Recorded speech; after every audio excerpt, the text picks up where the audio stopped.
Hi everyone, welcome back to my art channel. Today I'm creating this peaceful landscape filled with bright green fields and beautiful white flowers. Let me show you the full process step by step. I started the painting by working on the sky first. Using soft blue shades, I blended the colors gently to create a calm, cloudy sky. I kept the strokes light so it feels airy and natural. Next, I painted the mountains.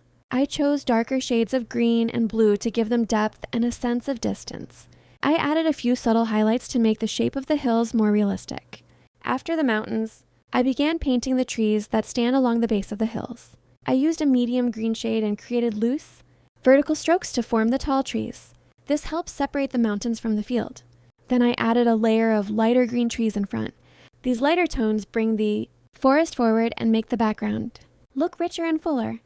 When that dried, I painted a deeper, darker green layer at the bottom to create the contrast of the field. This gives the whole landscape more dimension and makes the foreground stand out. Finally, the most beautiful part, the flowers. Using white paint and a little yellow in the center, I added simple daisy-like flowers across the field. I kept the flowers small in the distance and larger at the front to create depth. These tiny details bring the whole painting to life. And that's the completed artwork. A bright, peaceful meadow with mountains, trees, and soft watercolor style flowers. I hope you enjoyed the process. Don't forget to like, comment, and subscribe for more art videos.